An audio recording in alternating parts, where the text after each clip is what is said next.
ये आईएएस की जॉब से रिज़ाइन करके जंतर मंतर पे स्टूडेंट के सपोर्ट में हंगर स्ट्राइक कर रहे हैं। इन 4 आईआईटीएंस की जंतर मंतर पे प्रोटेस्ट कर रहे हैं। कितने लोगों तक बात पहुंचेगी मैं नहीं जानता। रात के तकरीबन 12:15 बज रहे हैं। नमस्ते, अभिनव पांडे नाम है मेरा। न्यूज़ पिंच लगातार आपको जंतर मंतर से तमाम तस्वीरें दिखा रहा है।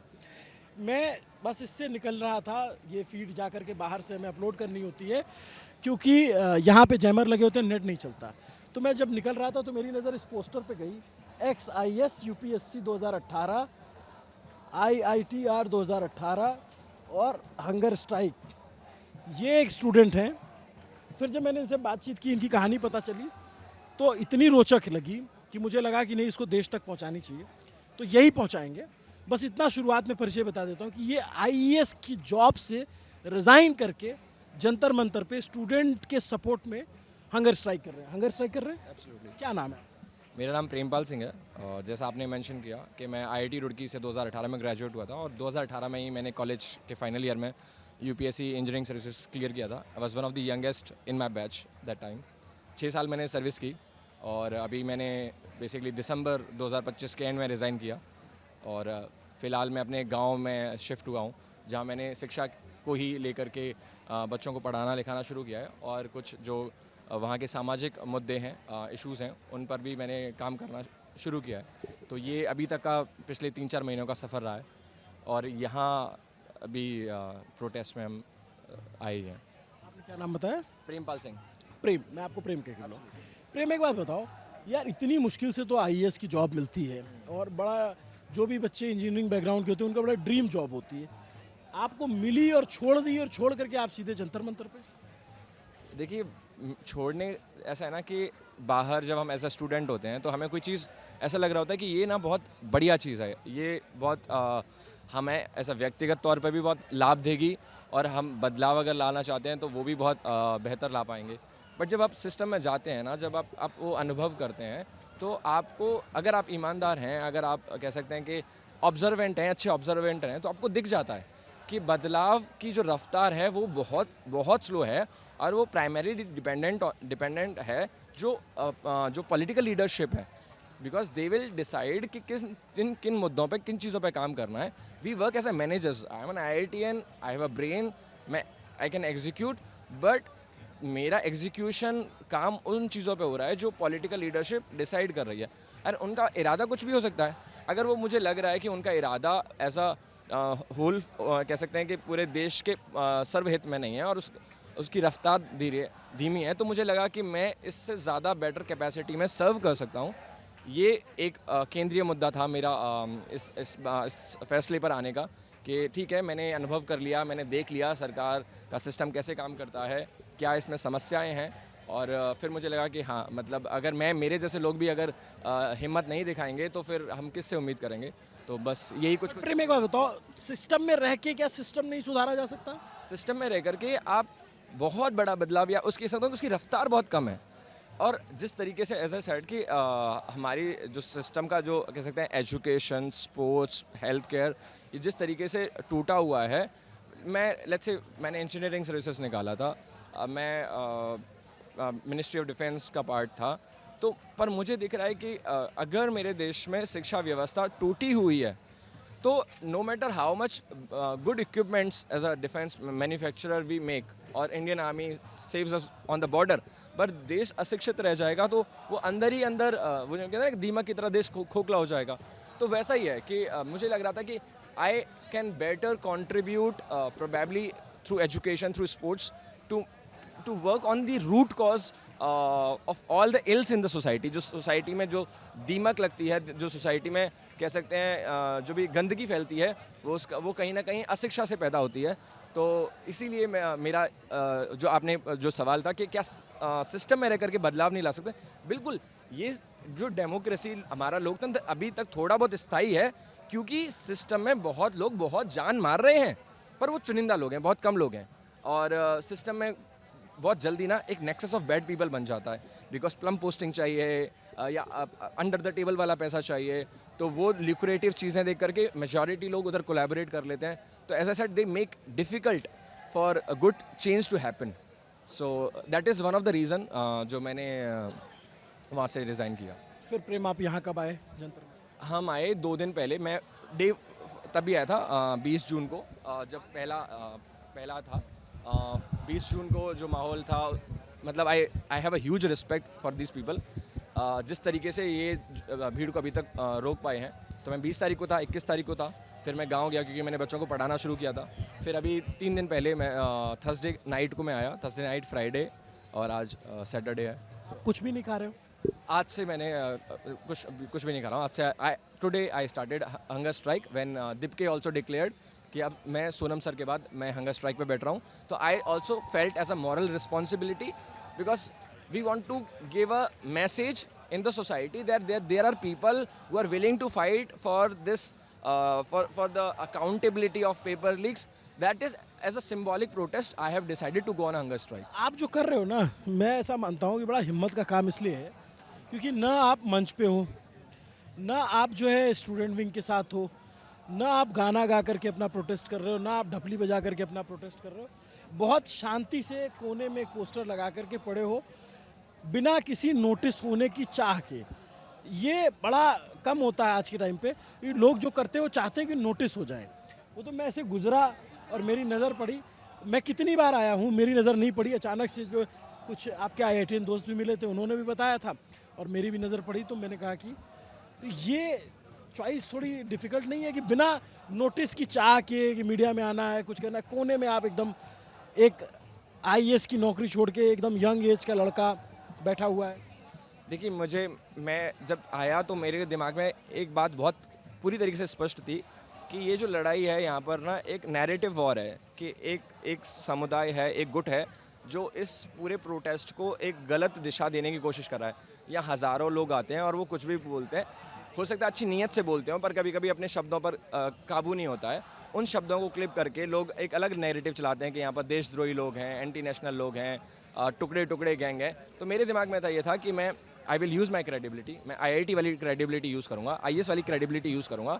आई will give a message in the society that people who are educated, who understands things a little bit about the society, वो आकर के इस प्रोटेस्ट में हैं। तो मैंने सोचा मैं अपनी प्रोफाइल से ही अगर मैं बड़े लेवल पे नहीं तो मैं अपनी IIT वाले सर्कल में मैं शेयर करूँगा, बात करूँगा। सो मेरे को लगा कि अगर मैं जेन्युइन लेवल पे केवल इसी तरीके से भी करूँगा तो वो बात फैल जाएगी। और मैं जैसे मेरे IITian जूनियर्स भी आए हैं, बैचमेट्स भी आए हैं, तो very first thing I ask कि क्या did you mark your attendance, आपने अटेंडेंस मार्क करी कि नहीं करी, कि आपने रिकॉर्ड करके आपने मेंशन किया कि नहीं IIT Roorkee, IIT Delhi, IIT Bombay, so that you have to push a narrative that people from IIT, AIIMS, from all walks of life are coming, war veterans are coming, people from all walks of lives are coming. It's a genuine protest. यहाँ पर कोई दहशतगर्द और आतंकवादी नहीं बैठे हुए हैं। ये जो प्रेम कह रहे हैं ना, मैं इनकी बात जब सुन रहा हूँ तो मैं बहुत सारे आसपास के चेहरों को देख पा रहा हूँ जो बिना किसी लाइमलाइट के किसी कोने में पड़े हुए हैं और शांति से इस प्रोटेस्ट को समर्थन दे रहे हैं। लेकिन जब मैं इनकी बात सुनता हूँ और फिर मैं तमाम मीडिया के जो हमारे ही साथी हैं, अलग अलग जगहों पे काम करते हैं, मैं उनको भी ये बताना चाहूँगा कि आप लोग आओ तो ये सब चीज़ें भी देखो और दिखाओ कि किसी एक बच्चे की आइडेंटिटी क्या है, वो किस तरीके का ड्रेसअप है, या कुछ लोग किस तरीके की भड़काऊ बातें करते हैं, या कुछ लोग मीडिया अटेंशन पाने के लिए क्या करते हैं। सिर्फ उसको दिखाने से अच्छा है कि आप जो है ऐसे लोगों को भी दिखाओ जो जेन्युइन कॉज के साथ बैठे हुए हैं, मान के बैठे हुए हैं कि मुझे कुछ चेंज लाना है, लोगों की बात करनी है। और IITian बंदा है भाई, नॉर्मल बंदा नहीं है। और मतलब ऐसा IIT क्रैक करना इस देश के लोगों का सपना होता है। ये क्रैक करके IAS की जॉब लेकर के छोड़ करके हंगर स्ट्राइक पे बैठा हुआ है और इसको कोई नोटिस नहीं चाहिए, कोई लाइमलाइट नहीं चाहिए। इसके इनके एक साथी हैं, ये भी IITian है, मैं सही कह रहा हूँ? मैं NIT श्रीनगर, जहाँ के सोनम वांगचुक सर स्टूडेंट रहे 1980 बैच के, तो मैं वहीं का हूँ। और इसके बाद मैंने IIM से संबलपुर से MBA किया हुआ है और UPSC सिविल सर्विसेज एग्जामिनेशन की मैंने प्रिपरेशन की, जहाँ पर मैंने 2 इंटरव्यू दिए थे फाइनल राउंड तक। और यही बस, तो मुझे मतलब लगा कि एजुकेशन का कॉज है। क्या नाम है आपका? अभिषेक तिवारी। मैं रोहित कुमार पटेल हूँ, मैं भी IIT रुड़की ग्रेजुएट हूँ, 2017 पास आउट हूँ। और मैं भी यूपीएससी का मैंने मेंस वगैरह लिखे हैं और मैं एजुकेशन एंटरप्रेन्योर हूँ। मैं सोशल मेंटरशिप में बच्चों के साथ काम करता हूँ और प्रेमपाल के साथ ही हम लोगों ने ये शुरू किया है। तो यार एक बात बताओ, अभी तक तो आप जो है एक बड़े तबके के लिए देशद्रोही हो गए होगे। सर देशद्रोही तो अब देखो परिभाषा लोग अपनी अपनी बनाते हैं। हम तो ये कह रहे हैं कि सर आप सोचिए, तो देश के लिए सोचिए, बहुत बड़ी बात है। आप हमें अभी देशद्रोही बोल रहे हैं, शायद आप हमारी बात कभी समझ जाएंगे तो आप हमारे बाले में आ जाएंगे। मैं नहीं बोल रहा हूँ, हाँ मतलब बट जो प्रोटेस्ट करता है आज के टाइम पे एक बड़ा चलन हो गया है। जैसे मैंने देखा एक बीजेपी के लीडर है, उनसे पूछा, सोनम वांगचुक बोला देशद्रोही लोग हैं।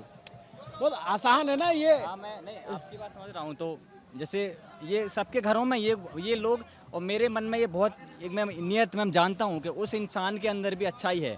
आज वो जिसको देशद्रोही बोल रहा है वो समझेगा, एक दिन वो समझेगा कि ये देशद्रोही नहीं है, ये व्यक्ति भी हमारे भले की बात कर रहा है। तो कल को वो हमारे साथ आके वो बात करेंगे। मैं ये देखो, मतलब ये 3 IITian है और मैं बात कर रहा हूँ, तो ये इस प्रोटेस्ट की असली आत्मा यही लोग हैं जो शांति से प्रोटेस्ट कर रहे हैं और दे आर एजुकेटेड पर्सन। आप मेरा नाम अभिषेक गोयल है। मैं IIT बॉम्बे और IIM अहमदाबाद का पास आउट हूँ। अभी गुड़गांव में नौकरी कर रहा हूँ और आज सुबह जो हुआ है सोनम सर के साथ, वो देखकर मैंने और मेरी वाइफ ने फैसला लिया है रात को यहाँ आने का। अब आप देखो, जिस प्रोटेस्ट को ये कह के खारिज किया जा रहा है कि ये चंद आंदोलनजीवी लोगों का प्रोटेस्ट है, या सोनम वांगचुक तक को भैया चाइनीज़ एजेंट और तमाम पता नहीं क्या क्या कह दिया लोगों ने। क्या है कि 250 रुपये 300 रुपये का रिचार्ज लगता है और अपने मन की कुंठा लगती है और लिखने को आज़ादी है तो कुछ भी लिख सकते हैं, तो कुछ भी कोई कहता है। बट जी, इसमें ये जो लिखने की आज़ादी है ना, इसके लिए भी कई लोगों ने जान दी थी। और आज़ादी में जब जो एक पॉलिटिकल आज़ादी हमें 1947 में मिली, उसमें हमारे बहुत सारे शहीद हुए जो लोग, भगत सिंह जैसे लोग भी हैं, महात्मा गांधी, अलग अलग आइडियोलॉजीज़ के लोग थे। उन्होंने अपनी जान की कुर्बानी दी और तब जाके वो आज़ादी जो आज जो आप जिनको आप बीजेपी आईटी सेल बोले हैं, जो ये बोले हैं, जो कमेंट कर रहे हैं ना, तो उसी आज़ादी की वजह से कर रहे हैं वो। तो अगर उन्होंने संघर्ष नहीं किया होता, ब्रिटिशर्स ने उनको भी इंटरनेशनल बोला था, भगत सिंह को आतंकवादी बोला जाता था, महात्मा गांधी को भी यही बोला जाता था। तो ये कोई नई बात नहीं है, ये चलती आ रही है। और यार आप लोग IITian हो सारे, मैं बारी बारी से आपके पास आता हूँ, बट आप बताओ, आपको लगता है कि, मुझे लगता है देश में रैशनैलिटी खतरे में है क्या, तार्किकता? अगर एजुकेशन जैसे जैसे नीचे जाएगी वैसे वैसे रैशनैलिटी, एनालिटिकल, लॉजिकल थिंकिंग, ये सब नीचे जाएगी ही जाएगी। और कहीं ना कहीं मुझे ये लगता है कि ये सरकार सपोर्ट करती है कि आप एनालिटिकली ना सोचें, ताकि वो आपको हल्के फुल्के मुद्दों पर या इलेक्शंस के पहले पैसे बांटकर आपका वोट ले लें और फिर तो 5 साल के लिए गायब हैं ही सब। सर इसमें एक बात और है कि प्रधानमंत्री, डोंट कॉल मी सर, मैं आपके भाई जैसा हूँ। हाँ ठीक है, तो भाई ये बात है कि नरेंद्र मोदी जी को बहुत लोगों ने फेथ के साथ 2014 में भी 19 में भी इलेक्ट किया था, और जहाँ फेथ आता है ना तो वो थोड़ा सा रैशनैलिटी कम हो जाता है, और उस भरोसे को उन्होंने तोड़ा है। आपको लगता है रैशनैलिटी खतरे में है, तार्किकता खतरे में है? एब्सोल्युटली खतरे में है। मतलब आप देख लीजिए ना, जो आपने कहा कि 200 रुपये का रिचार्ज लगता है और मन की कुंठा लगती है। शिक्षा व्यवस्था जिस तरीके से टूटी हुई है, 90,000 सरकारी स्कूल बंद हो गए, और ये सरकारी स्कूल जो बंद हुए हैं वो किन लोगों के लिए बंद हुए हैं? वो जो गरीब बच्चे हैं ना, क्योंकि मैं, जैसे मेरे पापा फ़ौज में थे, कह सकता हूँ गांव के हिसाब से समृद्ध परिवार से आता हूँ। मेरे पापा ने मेरे को प्राइवेट स्कूल भेज दिया, कोटा जैसी मेरी कोचिंग फ़ीस के लिए पैसा भर दिया। मेरे गांव में मैंने अपने से ज़्यादा इंटेलिजेंट बच्चों को 12th के बाद पढ़ाई छोड़ते देखा है। अब वो जो छोड़ देगा, मैं बोल सकता हूँ कि मुझ में वो जो सुलझापन है वो कॉलेज जा कर के आया, मैंने स्पोर्ट्स खेला, मैं अच्छे लोगों से मिला, तब मुझे समाज की सच्चाई नज़र में आई। आप इतना अच्छा एक्सपोजर नहीं दोगे, आप इकोसिस्टम नहीं बिल्ड करोगे देश के लिए, तार्किकता कहाँ से डेवलप होगी? एक बच्चा तो समाज की गंदगी में पैदा होता है ना। हमें समाज को सुधारना है तो कहीं ना कहीं थोड़ा सा दूर निकालना पड़ेगा, अच्छे इंस्टीट्यूशंस बिल्ड करने पड़ेंगे, अच्छी शिक्षा व्यवस्था को दुरुस्त करना पड़ेगा। तो तार्किकता तो डेफिनेटली खतरे में, मतलब यही है ओवरऑल कि तार्किकता खतरे में है, और उसके बहुत सारे रूट कॉजेज़ हैं। But primary root causes, broken education ecosystem, broken sports ecosystem. People forget sports.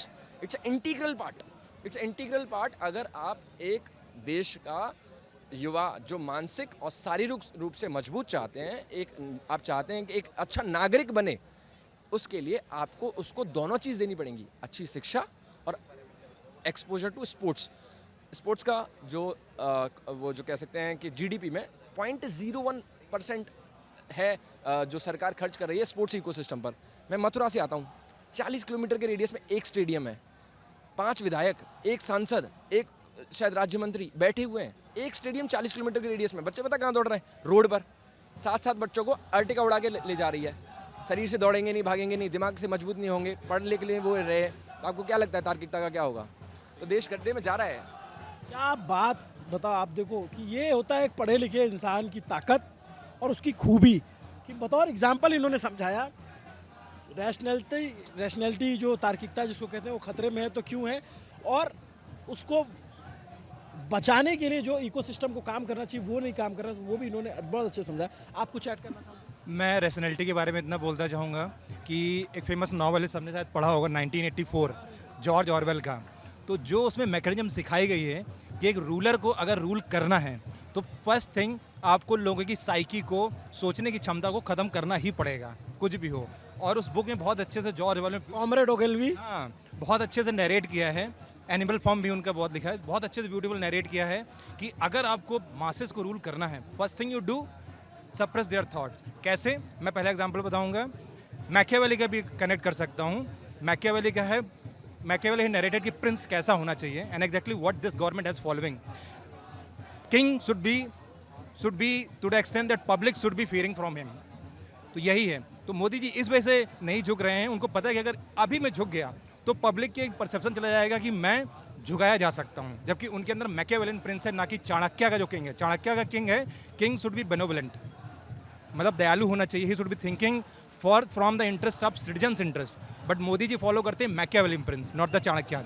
Coming back to George Orwell 1984 कि आपको रैशनैलिटी खत्म करनी पड़ेगी, तो वो through social media, capturing media institution, universities, they challenge the rationalities. और Althusser को भी से आप कनेक्ट कर सकते हैं। अल्थूसर ने बोला है कि गवर्नमेंट को अगर मासेस को रूल करना है, what you do first of all capture their thoughts, guide their thoughts. कैसे गाइड करोगे?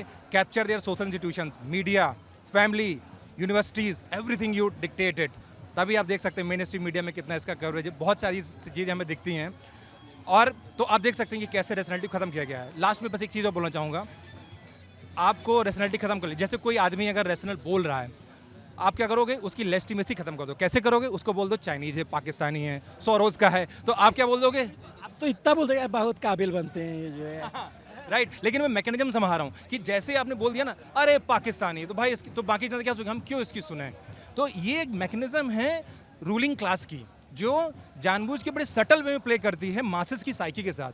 But we are educated people and we are fighting for the education. We have read it a lot and in fact we know more than what BJP MPs know it, right? So and we are more capable and know everything, not everything but know much more than what Mr. Dharmendra Pradhan is there, right? अच्छा, एक बात मैं, चूँकि मुझे बात करने में अच्छा लग रहा है, लाइट थोड़ा कम है तो जो दर्शक रैशनल हैं वो एडजस्ट कर ही लेंगे। मुझे लगता है कि ये बहुत अच्छी बातें बता रहे हैं या बात कर रहे हैं। बट इन्होंने जो 2 किताबों का जिक्र किया, जो पढ़ने लिखने वाले लड़के हैं या नहीं भी पढ़ने लिखने वाले लोग हैं, वो 2 किताबें ज़रूर पढ़िए, एनिमल फार्म और 1984। जॉर्ज ऑरवेल, सुनने में अंग्रेज़ी नाम है, यहीं हमारे मोतिहारी बिहार में रहते थे और यहीं पे रह करके लिखा है, और ये 50s में लिखा, 60s में लिखा था, तो उसको ज़रूर पढ़ना चाहिए। आपको आइडिया लगेगा कि सरकारें या सत्ता कैसे काम करती है। आप कुछ कह रहे हैं? मैं ये कह रहा था, एक ये मेरा पेन पॉइंट है कि एजुकेटेड लोग जो गांव से शहर चले गए, शहर से बड़े शहर, बड़े शहर से बड़े देश, डेवलप्ड कंट्रीज़ में, मुझे लगता है कि या जो एक वो है कि ए पॉलिटिकल रह के, जैसे मैं तो अनटच्ड हूँ, अगर मान लो सरकारी स्कूल, सरकारी अस्पताल ख़राब है, मैं इतना पैसा कमा लूँगा कि DPS में पढ़ा दूंगा। 2 डायलॉग है, कुछ नहीं होगा, छोड़ो यार, हमको इससे क्या लेना देना, मैं तो राजनीति से मतलब नहीं रखता। देखिए राजनीति सर आपको करनी ही पड़ेगी, राजनीति कोई बुरी चीज़ नहीं है, राजनीति हर चीज़ में है। आप गोल्ड खरीद रहे हैं कि नहीं खरीद रहे, ये भी सिग्नल ऊपर से आता है, समझ रहे हैं ना? तो राजनीति से आप भाग नहीं सकते हैं, और राजनीति एजुकेशन पे भी होगी और हेल्थ पे भी होगी, राजनीति से भागना जरूरी नहीं है। और मैं अपने सारे साथियों को IITs में, IIMs में, NITs में, एम्स में, आईसर में, टिस में, जहाँ भी आप हैं, मैं बोलता हूँ सर आप बोलिए, आपको सरकार बहुत पैसा खर्च करती है, हम लोगों पर सरकार ने बहुत पैसा खर्च किया है। IITs में आप देखो, एक बंदे पे 60-70 लाख होता है खर्च, फीस होती है, तो उसका आप कुछ तो बाग पैसे दो यार, भाग क्यों रहे हो बाहर? ये पॉलिटिकल रहने का समय नहीं है। अगर हम थोड़ा सा भैया छोड़ देंगे तो लाइट इधर पड़ेगी, थोड़ा सा छोड़ दीजिए, थोड़ा जगह बना दीजिए तो लाइट हम लोग पे पड़ती रहेगी, इसी लाइट से काम चला रहे हैं। हाँ, तो मेरा मैसेज बाकी सभी साथियों को यही है। एक बात बताओ प्रेम, आपसे भी मेरा सवाल है, डिग्री तो सब कुछ है नहीं, ज़रूरी नहीं कोई आईएएस बन जाए या आईआईटी कर ले तो वो रैशनल हो जाएगा। गलत मैं कह रहा हूँ? सही कह रहा हूँ, बिल्कुल जरूर। एक से एक जाहिल भरे पड़े हैं। एग्ज़ाम निकालने के लिए ना आपको एक सिलेबस रटना है, घोटना है, आप निकाल सकते हैं एग्ज़ाम।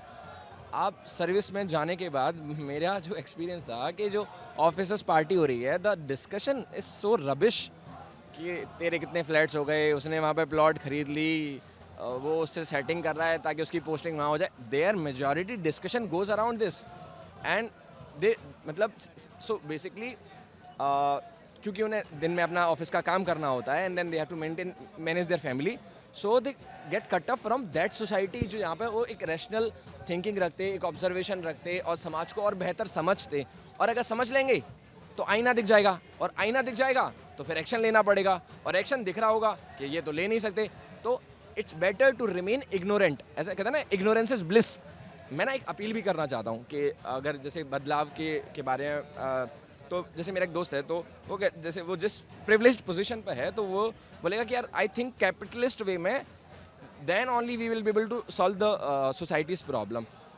मैं जो प्रॉब्लम को समझाऊँ कि मैं जैसे गांव से आता हूँ, मैं गांव से निकला, मैं गांव से वो रोशनी, मैं वो निकला जिसने एक रोशनी पाई, एक जागृति पाई। वो जागृति लेकर के अगर मैं गांव ना लौटा तो मेरा गांव अंधेरे में रह गया। हुआ क्या कि पूरा शिक्षा का उद्देश्य क्या हो गया कि गांव में हो तो शहर पहुंचो, शहर में हो तो मेट्रो पहुंचो, और मेट्रो शहर में हो तो देश छोड़ दो, है ना। इसीलिए देश का ये बेड़ा गर्क हुआ है। आप अगर गांव में हो तो शहर आओ, विदेश जाओ, समस्याओं को जानो समझो, पर लौट के आओ। आपको अपस्ट्रीम आना पड़ेगा, डाउनस्ट्रीम रह करके समस्याएं हैं नहीं सुलझेंगी, और आपके अंदर जो एक द्वंद्व है, इंटरनल कॉन्फ्लिक्ट कि I am not able to find my purpose, you will not be able to find your purpose, you somehow will give you some excuses, bro, I somehow contributing, I am at least I'm being a good citizen of the country, I have certain concern for this country, so वो अपने आप को somehow थोड़ा बहुत तसल्ली दे देते हैं, पर अगर अंदर का द्वंद्व मिटाना है ना, आपको अपस्ट्रीम आना ही पड़ेगा। विदेश में हो तो देश आओ, देश में हो तो अपने उसमें आओ, स्टेट में आओ, और स्टेट में हो तो अपनी डिस्ट्रिक्ट में आओ, और डिस्ट्रिक्ट में हो तो अपने गांव आओ। जितना आप स्ट्रीम आओगे उतना ही आप बेहतर समस्या को सुलझा पाओगे, आप देश को बेहतर बना पाओगे, और अपने अंदर का द्वंद्व भी मिटा पाओगे। बात कही है प्रेम में, बहुत अद्भुत सी बात है। मैं मतलब मुझे पता है कि दर्शक तो देख रहे होंगे, बहुत सारे हमारे मीडिया के भी लोग देखते हैं, जो बड़े पत्रकार हैं उनसे तो मैं कुछ कहने की इतनी मेरी हैसियत नहीं है, हम लोग सामान्य लोग हैं। लेकिन जो यंगस्टर हैं, जो यंग जर्नलिस्ट बन रहे हैं ना, मैं उनसे कहूँगा कि जब भी किसी प्रोटेस्ट में जाओ तो खोजो रैशनल लोग कौन है। सिर्फ हेडलाइंस के पीछे मत भागो कि कौन कितना ऊंचा नारा लगा रहा है, कौन कितनी तेज जो है किसी नेता को क्रिटिसाइज़ कर रहा है, या कौन कितनी तेज जो है ढपली बजा करके गीत गा सकता है। ऐसे लोगों को खोजो जो सोसाइटी को मैसेज दे सके। ये 4 IITians हैं, मैं इनके साथ बैठा हूँ, और रात के 12:30 से ज़्यादा बज रहे हैं, बैटरी ऑलमोस्ट डेड है, लेकिन मुझे लग रहा है कि इनसे कितनी बात कर लूँ, कि कितनी अच्छी और कितनी तार्किक बात कर रहे हैं देश के भले के लिए। बहुत सारे लोग होंगे जो कह देंगे कि देश विरोधी लोग हैं, बहुत काबिल बनते हैं, विद्वान लोग हैं। आजकल जैसा आप बन नहीं पाते हो, उनको हेट करने का भी एक बड़ा चलन है कि अरे ये तो बहुत तेज़ बनते हैं, आप उनकी तरह तेज बन नहीं पाए हो, इसलिए आप उनको बोल के इग्नोर कर जाते हो। बट आप कुछ ऐड कर रहे थे। हाँ, मैं बस आपसे ये बोल रहा हूँ कि हम आपके लिए भी लड़ रहे हैं, जिनको आप जिनको लगता है ना कि यहाँ देश विरोधी लोग हैं, हम आपके हित के लिए भी लड़ रहे हैं। जब देश सुधरेगा, जीवन आपका भी सुधरेगा, सोच आपकी भी सुधरेगी, और जैसी सोच आप वैसी आपकी ज़िंदगी। Quality of thoughts gives quality of life. This is my message to those जिन्हें लगता है कि यहाँ पर दहशतगर्द, लगता है कि यहाँ सिर्फ जो है देश विरोधी या फिर लेफ्ट के लोग या फिर किसी पार्टी से जुड़े लोग हैं, और ये बात जो कह रहे हैं ये IITian है और IAS की नौकरी छोड़ करके यहाँ हंगर स्ट्राइक पे बैठे हुए हैं। तो आप इनकी बात से कितना सुनोगे मैं भगवान जानते हैं। हाँ, आप कुछ ऐड करें। तो जैसा आपने कहा कि डिग्री ही सब कुछ नहीं होती है, जब मैं छोटा था, जब मैंने ये पढ़ाई नहीं करी थी, तो मैं सोचता था कि हमारे देश के सारे नेता अनपढ़ हैं, इन सारे अनपढ़ नेता, गुंडे नेता को हटा के सारे पढ़े लिखे लोगों को बना दो, लेकिन उससे प्रॉब्लम सॉल्व नहीं होगी। ऐसा नहीं है कि कांग्रेस के टाइम पे, यूपीए के टाइम पे या बीजेपी के टाइम पे अभी पढ़े लिखे नेता नहीं है। JNU के स्कॉलर्स हैं, PhDs हैं, IITians हैं, लेकिन उनकी नीयत साफ नहीं है। तो इंसान भले पढ़ा लिखा हो या अनपढ़ हो, अगर उसकी नीयत साफ नहीं है तो कोई फ़ायदा नहीं है। नेता उसी को बनना चाहिए या उसी को सरकार या देश की जनता को बनाना चाहिए जिसकी नीयत साफ हो। मेरे को तो बस यही समझ नहीं आता है कि क्या हमारे देश में 500-600 ऐसे लोग नहीं हैं जिनकी नीयत साफ है, जो इस देश को सही से चला सकें। 800 मर्द नहीं मिल रहे हैं ना देश को। मर्द औरत कोई भी आओ। मैं जोक सवाल एक ये डायलॉग ऐसा एक मजाक है, वो मैं मर्द औरत की बात नहीं। आज सुबह से इतना डिस्टर्ब्ड फील कर रहा हूँ कि कुछ लोगों ने इस देश को आज़ाद कराने के लिए अपनी जान दे दी। उन्होंने सोचा होगा कि इस देश की ऐसी हालत हो जाएगी कि ऐसे अनपढ़ गुंडे इस देश को रूल करेंगे, जो इस तरह की घटिया नीच हरकत करेंगे। यहाँ पे डायलॉग करना चाहिए। ये रैशनल थिंकिंग ये है क्या कि आप आके इतने बड़े साइंटिस्ट को, जिसने 20-25 दिन से खाना नहीं खाया है, इस गर्मी में, इस धूप में बैठा है, उनका कोई लेना देना भी नहीं है, वो देश के आपको पता चला अभी ये भी चल रहा है कि सोनम वांगचुक कोई साइंटिस्ट नहीं है, ये चाइनीज एजेंट हैं, इन्होंने जो है ज़मीनें कब्जा की हुई हैं, FRCA से पैसा लिया है, ये सारा कुछ चल रहा है, आपको पता है। और फुनसुक वांगड़ू भी नहीं है, आमिर खान ने भी कह दिया और पूरा सोशल मीडिया भरा पड़ा है, पता चला आपको? अरे आपके अभी कमेंट बॉक्स में ये भी आ जाएगा कि हम सब पाकिस्तान से आए हैं, हम IITian नहीं है, हम पाकिस्तान इंस्टीट्यूट ऑफ टेक्नोलॉजी से आए हैं यहाँ पे, और यहाँ पे झूठ फूट फैला रहे हैं। वो ये भाई जो बोल रहे सर बोल रहे थे ना, पता है करप्शन करने वाले ज़्यादा तेज़ दिमाग वाले होते हैं, उसके लिए दिमाग ज़्यादा चाहिए। जो CA होता है वो पूरा इधर के तालमेल करता है। एक चीज़ है जो हमने मिस कर दी हमारे एजुकेशन में, कंपैशन में से एम्पैथी है ही नहीं। सोनम सर को आप सुनो, सोनम सर इतने दिनों से बैठे हुए हैं और बीजेपी की प्रेसिडेंट ने बोला कि इनको हमारे काडर के लोग सबक सिखाएंगे। उन्होंने पता ये नहीं बोला ऐसा कैसे, मेरे पास 1 लाख लोग हैं मैं आपको सबक सिखा दूँ। उन्होंने पता क्या बोला कि सर आप ऐसी बात मत बोलिए, आपके लोग समझदार हैं, ऐसा बोल के आप अपना क्रेडिबिलिटी ख़राब कर रहे हैं। आप देखिए वो कितने कंपैशनेट है, आप उनकी बात सुनिए। मतलब इतना, मैं अगर 2 दिन भूखा बैठ जाऊँ तो मेरा दिमाग गर्म हो जाता है। इतना होने के बाद भी इतना कंपैशनेट इंसान है। अरे भूल जा, अगर आतंकवादी भी इतना कंपैशनेट हो तो उससे भी बात कर लो। मैं तो हमेशा रिफॉर्मेटिव जस्टिस की बात करता हूँ। हमने जेल किस लिए बनाए? अगर हमें रिफॉर्म नहीं करना होता हम तो सबको फांसी टांग देते ना। जेल क्यों बनाए? ताकि ये जेल में जाए, सुधर के आए। आतंकवादी भी सुधरता तो उसको मौका देना चाहिए। हमने कभी हर आतंकवादी को फांसी पे नहीं लटकाया ना, हर चोर को फांसी पे नहीं लटकाया। सर नक्सलियों को सरेंडर कराया गया, सबको मुख्य धारा में लाया हम तो उसका क्रेडिट भी लेते हैं। हमने रेड कॉरिडोर खत्म कर दिया, अमित शाह जी बोलते हैं हमने रेड कॉरिडोर खत्म कर दिया। ये काम वाकई बहुत अच्छा हुआ है, इसमें जहाँ अच्छा हुआ है उसमें आपको बोलना चाहिए। बट एक बात मैं आप चारों से जानना चाहता हूँ, क्योंकि दर्शक इतनी देर तक आप देख लिए होंगे जो उनके लिए, अगर ये प्रोटेस्ट बीजेपी गवर्नमेंट में ना हो के कांग्रेस या किसी और गवर्नमेंट में हो रहा था तो क्या प्रेम और उनके साथी यहाँ होते?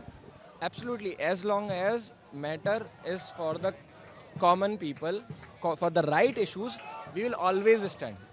It doesn't matter to us. अगर अभी भी जैसे बाकी सारी अपोजिशन पार्टी ने सपोर्ट किया, because somehow they know कि it's a genuine cause and this youth is going to be the future. And if we do not support this cause, we will never be able to have any face in the future. So as you ask कि अगर कोई और party होती तो क्या हम आते? हम ज़रूर आते हैं। अगर मुद्दा जेन्युइन है, हमारे देश हित में है, तो हम क्यों नहीं खड़े होंगे? बिल्कुल, मतलब कि जैसा इन्होंने बोला कि मैटर ये नहीं करता कि कौन सी पार्टी के अगेंस्ट है या कौन सी पार्टी के लिए है। ये जो मुद्दा है ये जनता के लिए है, स्टूडेंट्स के लिए है। मेरा ऐसा मानना है कि अगर अभी कांग्रेस या यूपीए का राज चल रहा होता तो ये प्रोटेस्ट इतनी लंबी चलती ही नहीं, उसी के पहले ही डायलॉग होकर ये प्रोटेस्ट खत्म हो जाती। हमने मनमोहन सिंह जी को बहुत ही गलत तरीके से ट्रीट किया है, इसके लिए भी मैं तो पर्सनली बहुत शर्मिंदा हूँ। 2010, 11, 12 के टाइम पे मैं खुद जेईई की तैयारी कर रहा था, तब उस समय डिज़र्व करती थी यूपीए जाना क्योंकि करप्शन बहुत था, लेकिन सरकार अकाउंटेबिलिटी लेती थी, मीडिया फ्री थी, वो दिखा सकती थी कि हाँ करप्शन हो रहा है।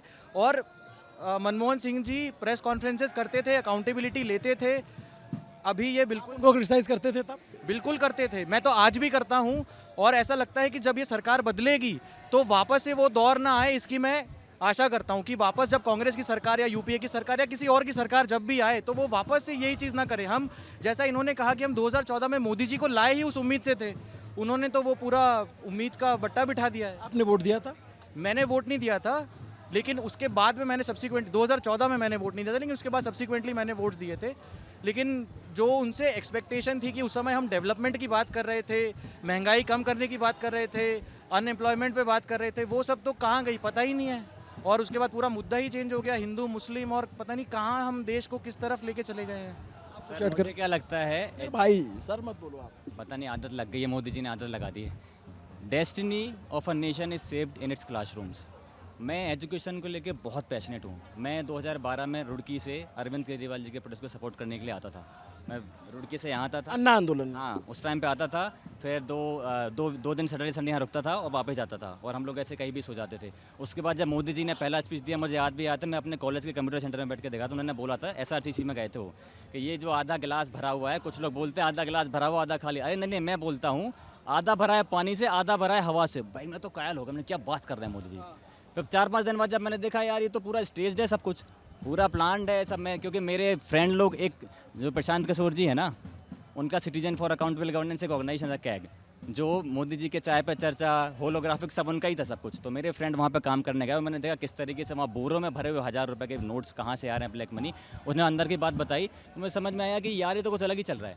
मैंने लेकिन वोट मोदी जी को भी दिया है, और मैं MP से आया दमोह में, मैंने हमेशा, मेरे घर पूरा MP तो आपको पता ही है बीजेपी मैं है, वहाँ तो कुछ है ही नहीं। मैं मोदी जी को वोट दिया हूँ, लेकिन उसी उम्मीद से कि सर आप जो है एजुकेशन को अच्छा करो। आप अरे ऐसा नहीं उन्होंने नहीं किया, जैसे उन्होंने डिपार्टमेंट ऑफ स्पेस में, आप इसरो में देखो बहुत काम किया यार, हम मून के उस हिस्से में पहुँच गए जहाँ 4-5 देश ही पहुँच पाए। तो उनको जहाँ करना है वो कर सकते हैं, लेकिन उनको पता है कि नॉर्मल मास को और एजुकेट कर दिया तो वो क्वेश्चन करना सीख जाएगा, और अगर वो क्वेश्चन करना सीख गया तब फिर उसको बेवकूफ़ नहीं बना सकते, फिर आप पॉलिटिक्स में, पावर में नहीं रह सकते। तो वहाँ मुझे समस्या है। मैं ये बोलता हूँ, सोनम सर ने भी बोला किसी को हीरो मत बनाओ, सोनम सर को भी आप भगवान मत बनाओ, अभिजीत दीपके को भगवान मत बनाओ, आप सबको क्वेश्चन करो, सिटीजन को अवेयर होना चाहिए। आप फैमिली में भी आप डेमोक्रेटिक डिस्कशंस करो, आप अपने दोस्तों में भी करो, और जहाँ लगता है आप खुद से भी कंट्रीब्यूट करो। मैं जोड़ना चाहूँगा कि जो कांग्रेस वर्सेस बीजेपी का कंपैरिजन करते हैं, तो सबसे पहले ना हमें जाना चाहिए 1947 पे, जब हमारा देश आज़ाद हुआ। उसके बाद जब डेमोक्रेटिक इलेक्शंस हुए तो जो लीडर्स थे, ये आज़ादी पढ़े लिखे लोगों ने दिलाई थी। फिर क्योंकि इस देश में लिटरेसी उतनी अच्छी नहीं थी, तो लोगों को बेवकूफ़ बना करके जो रूरल लेवल पर पॉलिटिशियंस खड़े हुए होंगे, कांग्रेस को कोलैबोरेट करना पड़ा होगा उन नेताओं से भी जो भ्रष्ट हैं, क्योंकि उन्हें मेजॉरिटी मेंटेन रखनी है। उन्हें पता है कि शायद उन्हें सर्टेन लेवल पर कॉम्प्रोमाइज़ करना पड़े, but as long as they are maintaining majority, वो अपना जो मेन काम करवाना चाहते हैं वो करवा सकते हैं। तो जो डाइल्यूशन है ना 1947 से होता 2014 में, जैसे एथेनॉल ब्लेंडिंग है ना, 10%, 20%, 30%, 100% ब्लेंडिंग हो गई तो सीधा एथेनॉल बन गया। तो वैसे ही जो अभी बीजेपी है, तो बीजेपी 50% मेन कांग्रेस के पुराने वाले सारे भ्रष्ट वाले इधर ही आ गए ना, तो वो कलर पूरा इधर चेंज हो गया है। So basically 2014 is like a nexus of all the bad people. चाहे वो मथुरा में मैं अगर पार्टी का नाम लूँ कि RLD, राष्ट्रीय लोक दल, वो एक हमारे विधायक थे, वो पहले RLD से लगते थे, अब वो बीजेपी से लड़ने लगे, क्योंकि जहाँ पर उन्हें पैसा दिख रहा है, अच्छा मैं तू बना के दे देगा, तू यहाँ से इलेक्शन निकालेगा, ठीक है तेरे को टिकट दे देंगे। तो basically nexus of bad people has collaborated so strongly कि that all the educated people have to awake and have to start to kind of make our citizens aware. We have to again, जो हम आज़ादी की बात करते हैं ना, वो इसी अंधविश्वास, अंधकार, गरीबी, अशिक्षा से के लिए जो डिमांड है, हम जैसे शिक्षित लोगों को आगे आना पड़ेगा, इस लड़ाई में आगे आना पड़ेगा, तभी हम वापस से एक नया रिवॉल्यूशन ला सकते हैं। क्योंकि जो नेक्सस ऑफ बैड पीपल है ना, वो इतना ज़्यादा अंदर तक पेनिट्रेट कर गया है। जैसे अंग्रेज़ों के टाइम पे क्या था ना, गोरा रंग, अंग्रेजी भाषा, ट्यूमर की तरह चमक रहा है, काट दिया साफ हो गया। अभी वो कैंसर ना, ब्लड कैंसर हो गया है। यू नेवर नो कि मेरे बगल वाला बंदा ही मेरा एक्सप्लॉइटेशन कर रहा है, नहीं कर रहा। पहले तो दिख रहा है कि भाई अंग्रेज है, बाहर से आया है, तो यही एक्सप्लॉइटेशन कर रहा है। ईजी टू कन्विंस पीपल कि कौन खराब है। अभी तो हो सकता है भैया जी बोलें, और यू नेवर नो कि वही मुझे एक्सप्लॉइट कर रहा हो। तो you have to become extra smart. Now how do you make 150 crore people extra smart? Education has to be improved, and for that people like us has to step. We cannot अभी बोले कि सरकार को, अरे सरकार तो चाहती है कि अशिक्षित बने रहे, तो सरकार के भरोसे नहीं बैठ सकते कि अगर हमको शिक्षा का रूप बदलना है और हम सोचें कि ये सरकार शिक्षा का रूप बदलेगी, तो ये आप उम्मीद छोड़ दीजिए। अगर आप में पहली बात आपके अंदर संवेदना शिक्षा नहीं जगा पाई, तो शिक्षा अधूरी रह गई। तो अगर आपके अंदर संवेदना है तो आप इंतज़ार न करिए कि सरकार शिक्षित करेगी, क्योंकि सरकार शिक्षित नहीं करना चाहती, वो अशिक्षित समाज से ही सत्ता में बनी हुई है। तो आपको उतरना पड़ेगा, आपको संवेदना का मेरा मतलब है सेल्फलेसली उतरना पड़ेगा, बहुत सारे सेक्रीफाइसेस करने पड़ेंगे, मास को जगाना पड़ेगा, शिक्षा हित में काम करना पड़ेगा, तभी बदलाव आ सकता है। आप अगर इंतज़ार कर रहे हैं कि कोई बाहर से आकर के देश बदलेगा, तो बाहर से कोई नहीं आने वाला। लास्ट कुछ आप कह मैं ये बोल रहा हूँ, एक पॉइंट है जो हम इस पूरे प्रोटेस्ट में मिस कर रहे हैं, मेंटल हेल्थ। जो बच्चे पे इतना प्रेशर है कि उसको नीट एग्ज़ाम निकालना है, और अगर उसका एग्ज़ाम लीक हो गया तो उसको इतना सपोर्ट नहीं है कि वो अपने पेरेंट्स से अपने फ्रेंड से एक्सप्रेस कर पाए कि आई एम फीलिंग गिल्टी कि मैं नहीं निकाल पा रहा हूँ। तो ये मेंटल हेल्थ मतलब हेल्थ मिनिस्ट्री का फेलियर भी है सर। WHO ने बोला इंडिया में 25% आर अंडर डिप्रेशन, एंड आप अभी जाके देखो तहसील में और डिस्ट्रिक्ट में कोई साइकेट्रिस्ट नहीं है, कहीं बात ही नहीं कर रहे हो। और उससे होता क्या है, आप रेशनलिटी की बात कर रहे थे, जब साइकेट्रिस्ट नहीं होता ना तो उसको फिर भूत बता दिया जाता है, इसको भूत लग गए। आप बुंदेलखंड में जाएंगे, एक बड़े बाबा जी हैं, वो भूतों को उतारते हैं। वो सब मेडिकल डिसीज हैं सर, स्किज़ोफ्रेनिया है, स्किज़ोअफेक्टिव डिसऑर्डर है, बाइपोलर डिसऑर्डर है। हिस्टीरिया, मास हिस्टीरिया होता है उस समय जब वो होता है, तो मैं तो मेंटल हेल्थ इस प्रोटेस्ट का पार्ट है। अगर हमारे पास इतना हेल्थ सपोर्ट काउंसलर्स होते, साइकोलॉजिस्ट होते जो उन बच्चों को सपोर्ट कर पाते, तो हम उन 20 बच्चों को नहीं होते। यार मैं ये पता नहीं किन लोगों के बीच फंस गया हूँ, इतनी अच्छी अच्छी बातें कर रहे हैं, बड़ा तार्किक सी बातें कर रहे हैं, पता नहीं लोगों को समझ में आएगी कि नहीं आएगी, बट बहुत अच्छा लगा आप लोगों से बात करके। अगर आप ख़त्म कर रहे हैं, नहीं आप बात हम ना प्रोटेस्ट के मुद्दे से भटकेंगे नहीं। अच्छा एक बात बता दो आप मुझे, आप कब तक रहोगे हंगर स्ट्राइक पे, और अगर लाठी चार्ज होता है तो लाठी झेलने के लिए भी तैयार है? मैं 21 तारीख को आया था, 20 तारीख को आया था, मान के आया था। देखो नौकरी छोड़ दी तो वो तो डर खत्म हो गया कि कोड ऑफ कंडक्ट रूल का वायलेशन हो जाएगा, तो मैं मान के आया था। तो मैं रात के 11 बजे तक रुका था कि भाई जब तक अगर अरेस्ट करना है तो भाई पहले हमको करें, हम भी तो थोड़ा मजा लेके आए ना। अभी तक तो हम वो वाले सिटीजन थे कि नहीं जी एकदम सभ्य बन के रहेंगे और अपनी नौकरी करेंगे। अब हम तैयार थे कि भाई अगर इस देश के लिए लाठी खानी पड़ेगी तो लाठी भी खाएंगे, गिरफ्तारी होगी तो गिरफ्तारी भी कराएंगे। हालांकि अभी जो हम प्रोटेस्ट के मुद्दे से नहीं भटकेंगे। प्रोटेस्ट का मुद्दा है कि पेपर लीक्स हुए हैं, अकाउंटेबिलिटी चाहिए, धर्मेंद्र प्रधान को रेजिग्नेशन देना पड़ेगा। बहुत सारे मुद्दे हैं, हम सुलझाएंगे धीरे धीरे। पर अभी जिस प्रोटेस्ट के लिए ये सब लोग जो जान मार रहे हैं कि हमें अकाउंटेबिलिटी चाहिए, पेपर लीक्स नहीं होने चाहिए इस देश में। आप लास्ट में कुछ कहना चाहते हैं? मैं जो भी दर्शक ये देख रहे हैं उनसे ये कहना चाहूँगा, खासकर माता पिता से, कि जब मैं अभी यहाँ आ रहा था तो मेरी मम्मी डरी हुई थी कि मत जाओ, क्या पता पुलिस डंडे मार दे। जो अभी इन्होंने पॉइंट कहा कि लाठी खाने के लिए तैयार हो क्या, तो माता पिता जिनके भी मन में ये डर है, आप भी आइए, अपने बच्चों के साथ आइए। अगर ज़्यादा से ज़्यादा लोग यहाँ आएंगे तो सरकार भी इस तरह का डिसीजन लेने में डरेगी। मेरी मम्मी भी डर रही है, और जो आप पेरेंट्स देख रहे हैं, मैं जानता हूँ आपके मन में भी ये डर है। आप भी अपने बच्चों को रोक रहे होंगे कि मत जाओ मत जाओ, हमें क्या लेना देना। अरे हमें ही लेना देना है। आप भी आइए और अपने बच्चों को भी साथ लाइए। यहाँ पे बहुत अच्छी पॉजिटिव एनर्जी है, बहुत अच्छी बातें हो रही हैं, और जितने ज़्यादा में संख्या में लोग यहाँ पे आएंगे उतना ज़्यादा सरकार पे प्रेशर बनेगा। एक डेमोक्रेटिक कंट्री में गवर्नमेंट की रिस्पॉन्सिबिलिटी ऐसे स्पेस क्रिएट करना सर। अगर ये नहीं हो, मोदी जी खुद बोलते हैं कि लोकतंत्र में मेरे को क्रिटिसिज्म चाहिए, ये वही तो है। आलोचना हो। हाँ, आलू चना हो और लोकचंद्र हो। ये खैर टंग ट्विस्ट हो गया, ठीक है, लेकिन आलोचना जरूरी है। तो ये तो सरकार की जिम्मेदारी है कि इसको सेफ बनाए। ये डर कैसे आ रहा है लोगों में? मैं इनकी बात आप लोगों ने सुनी होगी, पता नहीं इन 4 IITians की जंतर मंतर पे प्रोटेस्ट कर रहे हैं, कितने लोगों तक बात पहुंचेगी मैं नहीं जानता, लेकिन जितने तक पहुंचती है अपने 3 दोस्तों को शेयर करना कम से कम। जैसे हमने फिल्मों में देखा है ना, चेन बनाने का, रिएक्शन चेन बनाना और इनकी बात सुनवाना। और मैं मीडिया के अपने दोस्तों से भी कहूँगा जो अच्छी पत्रकारिता कर रहे हैं, यहाँ पे आइए ना, तो ऐसे लोगों से ज़रूर बात कीजिए। इनसे बात करने से फ़ायदा क्या है कि जैसे जहाँ बहुत नारों का शोर है, या कहीं पे पर्टिकुलर उसको भी दिखाइए, लेकिन कहीं पे मान लीजिए पर्टिकुलर सिर्फ किसी पॉलिटिकल पार्टी के लोग हैं ना, तो बीजेपी या जो सरकार है उसको खारिज करने के लिए बड़ा आसान हो जाता है, ये तो हमारे विरोधी ही हैं। जब आप ऐसे लोगों से बात करेंगे और इनको सुनाएंगे तो सरकार को पता चलेगा कि इस प्रोटेस्ट की गंभीरता क्या है, इस प्रोटेस्ट में एक्चुअल में कौन लोग बैठे हैं, इस प्रोटेस्ट में कौन लोग आ रहे हैं। मैंने अभी थोड़ी देर पहले एक मिडिल क्लास फैमिली से बात की, उसकी बातें भी सुनिएगा। बहुत ही जैसे हम देखते हैं सोफिस्टिकेटेड मिडिल क्लास फैमिली, जिसको बीजेपी का बहुत कोर वोट माना जाता है, और वो बीजेपी के ही वोटर थे, बट वो अपने बच्चों को लेकर आए थे छोटे छोटे फरीदाबाद से।